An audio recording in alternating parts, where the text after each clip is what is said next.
مفتی محمد شفیع صاحب رحمۃ اللہ علیہ کے شیخ تھے حضرت مولانا اشرف علی تھانوی صاحب رحمۃ اللہ علیہ. دونوں مفتی بھی ہیں اور ان کے شیخ بھی ہیں، ان کے شیخ تربیت بھی ہیں جن سے انہوں نے اپنی تربیت کرائی، ان کی صحبت میں بیٹھے، اور بہت پیار تھا، بہت محبتی، بہت ادب تھا، بہت احترام تھا.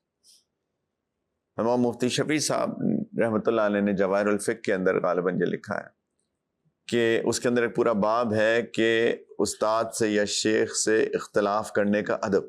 اس کے اندر انہوں نے یہ واقعہ لکھا ہے کہ ایک دفعہ ایک کسی مستفتی نے، فتویٰ پوچھنے والے نے ایک فتویٰ لکھا، پوچھا حضرت مولانا اشرف علی تھانوی صاحب رحمۃ اللہ علیہ سے. حضرت نے فتوے کا جواب دیا، فتویٰ لکھا اور اس کو بھیجا. تو وہ شخص جو تھا اس کو سمجھ میں نہیں آئی بات. وہ بھی شاید لگتا ہے ایسا ہے مجھے کہ وہ علم والا تھا، اس کو بنیادی علم تھا، تو اس کا شرح صدر نہیں ہوا اس کے اوپر. تو وہ مفتی شفیع صاحب کے پاس آیا اور اس نے کہا مفتی شفیع صاحب سے کہ یہ مجھے فتویٰ سمجھ میں نہیں آ رہا.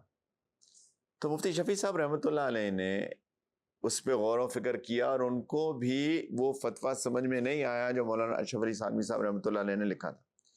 انہوں نے اپنی تحقیق کی اور فتویٰ لکھا اور حضرت مولانا اشرف علی تھانوی صاحب رحمۃ اللہ کو بھجوایا کہ حضرت میرا خیال ہے آئیے، اس شخص نے فتویٰ بھیجا میرے پاس، آپ کے پاس استفتاء بھیجا، فتویٰ پوچھا، آپ نے یہ جواب دیا، یہ میرے پاس آیا ہے، اس کو سمجھ نہیں آ رہی، میں نے تحقیق کی، مجھے بھی سمجھ میں نہیں آ رہا.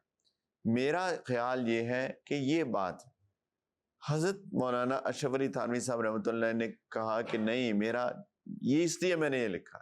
میں کہا حضرت نہیں سمجھ میں آ رہی.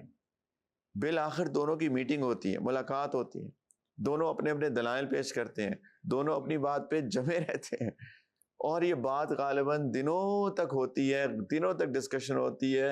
فائنلی حضرت مولانا اشرف علی تھانوی صاحب رحمۃ اللہ فرماتے ہیں کہ دیکھو تم اپنی بات جو کہہ رہے ہو وہ ٹھیک ہے، تم اس پہ کم جمے رہو، میں اپنی بات جو میری سمجھ میں آ رہی ہے میں اس پہ جمے رہتا ہوں. دونوں بھیج دو اس مستفتی کے پاس جس نے فتویٰ پوچھا ہے، اور اس کو چھوڑ دو وہ جس کا فتویٰ لینا چاہتا ہے لے لے. اور گیس واٹ، اس نے چونکہ اس کو تو پہلی سمجھ میں نہیں آ رہی تھی، اس نے مولانا مفتی شفیع صاحب رحمۃ اللہ کا فتویٰ لے لیا.